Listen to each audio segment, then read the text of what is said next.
Let's bring this up onto the magic screen. So last week, Republicans released their $1 trillion coronavirus stimulus proposal, and the Democrats in the House pitched their own. They've been negotiating to no avail, and everything expired on Friday, and then they all went home and had a vacation. Supposedly, they're going to be getting back together again real shortly, but this is kind of where we left it. Number one, Washington leaders are hopeful they can pass a final bill by mid-August. And that will be extremely difficult given the stark differences in opinion on the substance of the legislation. We'll get to that down below.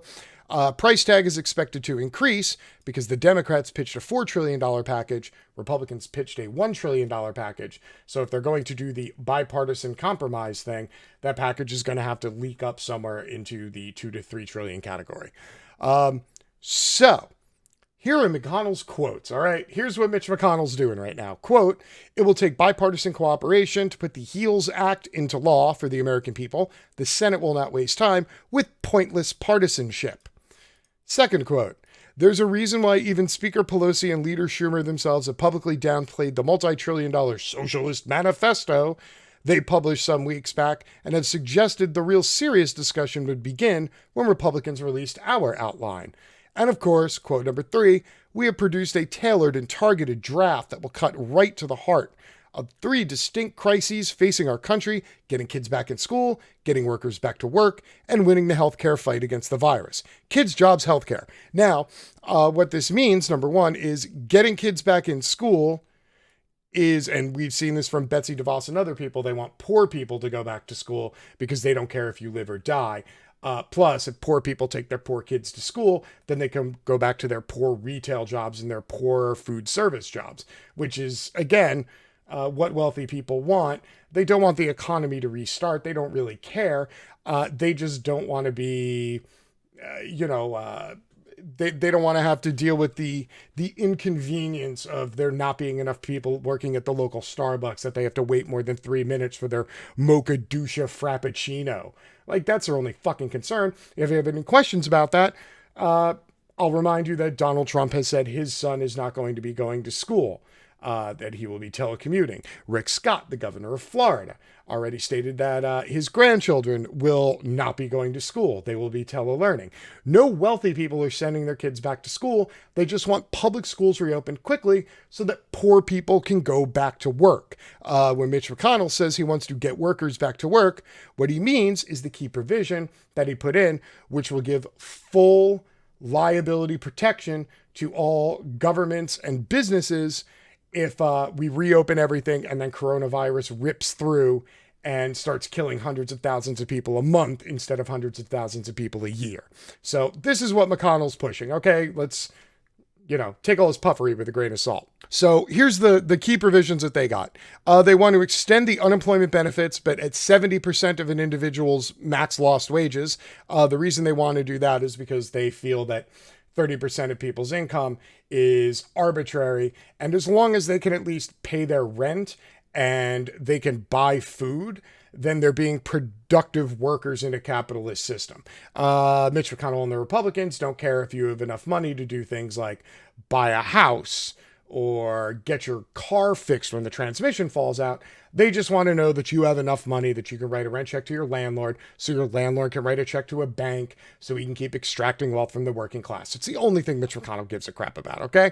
They want to extend Paycheck Protection Program. They want to send out more stimulus checks of $1,200. Woo, 2 of them in 6 months. Y'all are crushing it. Back to work child care grants.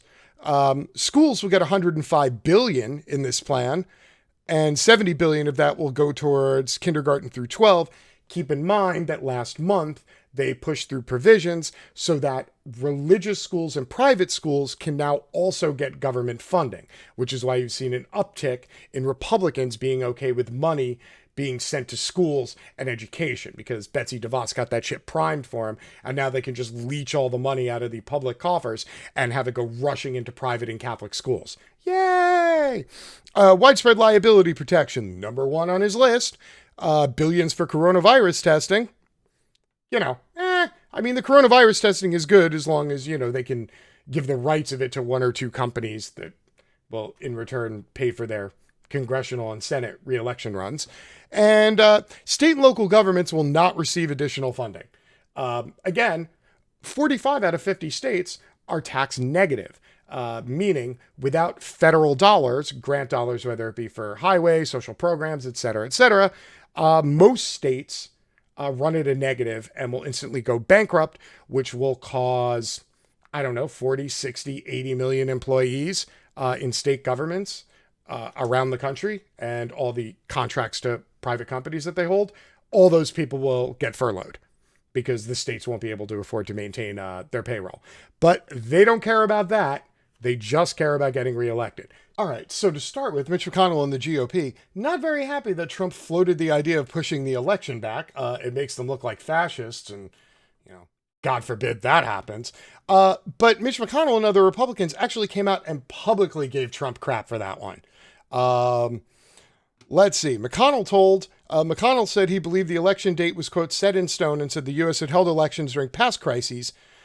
Trump, who for months has made inaccurate claims that mail-in voting is inherently fraudulent and corrupt, falsely claimed the United States has, quote, universal mail-in voting, and explicitly questioned whether 2020 presidential election should be delayed until Americans can, quote, safely vote.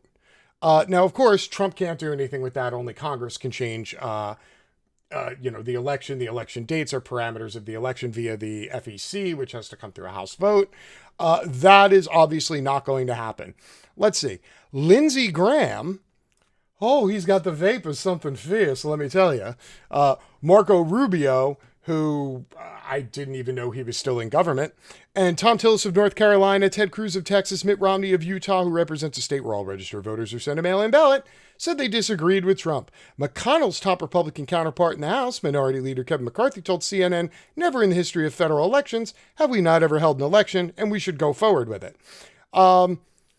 A lot of Republicans coming out giving Trump shit about this. Ohio's Republican Secretary of State came out against the statement. Republican Governor Chris Sununu, Massachusetts Republican Governor Charlie Baker, they all dumped on Trump's tweet and Trump's suggestion. Even Mitch McConnell called it foolish.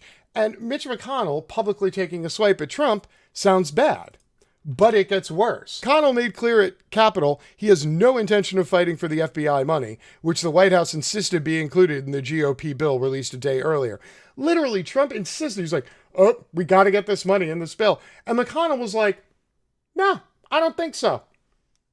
Trump hasn't said shit about it since. So, I don't know. 1 point McConnell, huh? Now we get to the crux of the situation, because it's still election season, and that's what we're talking about here. Trump is so far down in the polls, and his handling of the coronavirus thing is such a fucking shambles, that Trump, the guy who screams that everything is socialism, now wants to give even more money to the American people ahead of the election to strum up his abysmal poll numbers. Trump says coronavirus stimulus checks maybe even more than $1,200. I mean, that was news to every last person in the House, the people who actually vote for funding. Yeah, that was all news to them, but Trump's all gung-ho to give away money to people right now. I mean, he is desperate. I mean, he's getting clocked by Joe Biden. Soundly. And they haven't even had a debate. Biden hasn't even had to spend money on commercials. Biden's just sitting at home letting Trump keep putting his fucking foot in his mouth, watching his fucking approval rating just go. Like, it is a literal dumpster fire over there in Trumpville. I mean, it's that bad. It's so bad that I literally have a dumpster on fire rolling across the bottom of the screen right now, and that isn't even a good lead indicator as to just what a fucking dumpster fire Trump's numbers look like right now, okay? President Trump said he wants the next coronavirus relief package to be, quote, very generous, with direct stimulus payments to Americans that are worth more than $1,200. Quote, it may go higher than that, actually, Trump said in an interview. I'd like to see it be very high because I love the people. I want the people to get it. Yeah, that's how desperate Trump is. Trump's going on full socialism just to fucking pull up his poll numbers. McConnell's response? Well, McConnell is now telling Republican Senate candidates that it is okay to distance themselves from Trump if they have to. I mean, this is bad. Senator Mitch McConnell is allowing Republican Senate candidates to do whatever it takes to salvage their campaigns ahead of what Republicans increasingly fear could be a devastating election for their party. In recent weeks, McConnell has become so concerned over Republicans losing control of the Senate that he has signaled to vulnerable GOP senators in tough races that they could distance themselves from the president if they feel it is necessary. That could mean breaking with Trump on the administration's response to the coronavirus pandemic and the continued effort by the presidents to paint an optimistic picture despite rising cases and deaths across parts of the country, especially in many Republican states in the South and Midwest. This is the part of the show where I remind you that Mitch McConnell, who's a bazillion-term incumbent in the state of Kentucky, is within the margin of error to his Democratic rival, Amy McGrath, who has the political experience of my pinky toe.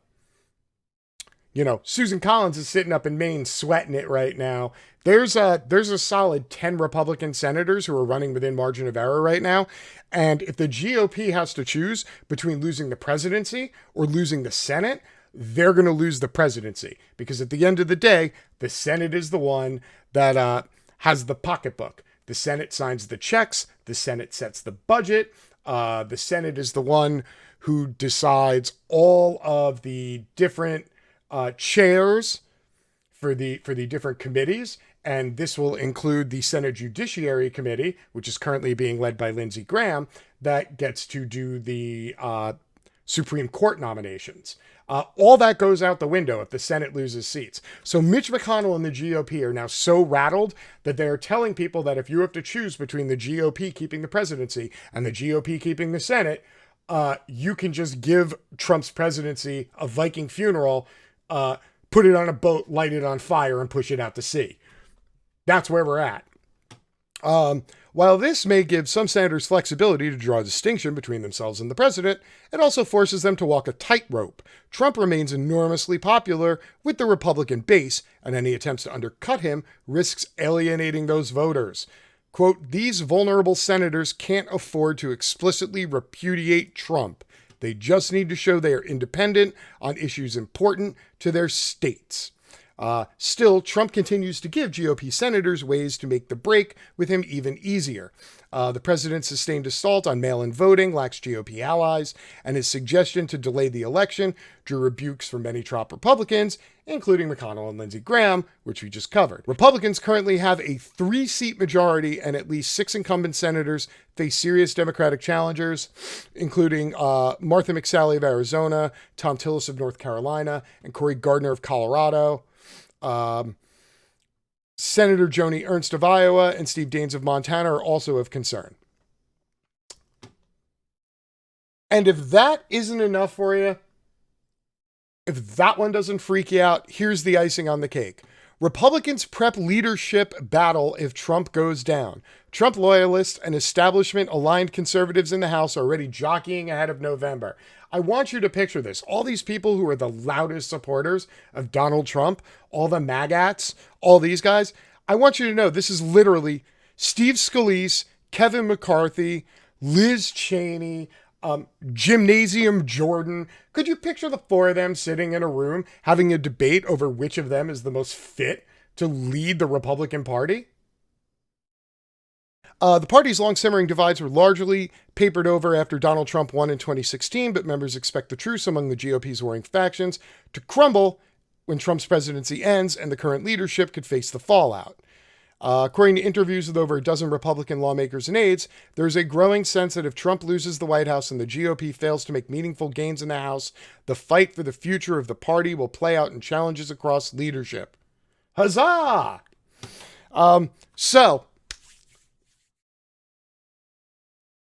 I cannot, in the last, almost 4 years, I cannot think of any time that the GOP leadership came out against Donald Trump vocally on so many different issues in such a short period of time. So be prepared, everybody, because it looks like Mitch McConnell, the GOP, and the RNC leadership might very well be willing to just cut Donald Trump adrift and let him sail off into the sunset. And if you're a Democrat, well, you should be raising a glass and pouring one out for your homie, Donald Trump, because very soon it looks like he's no longer going to be in the White House.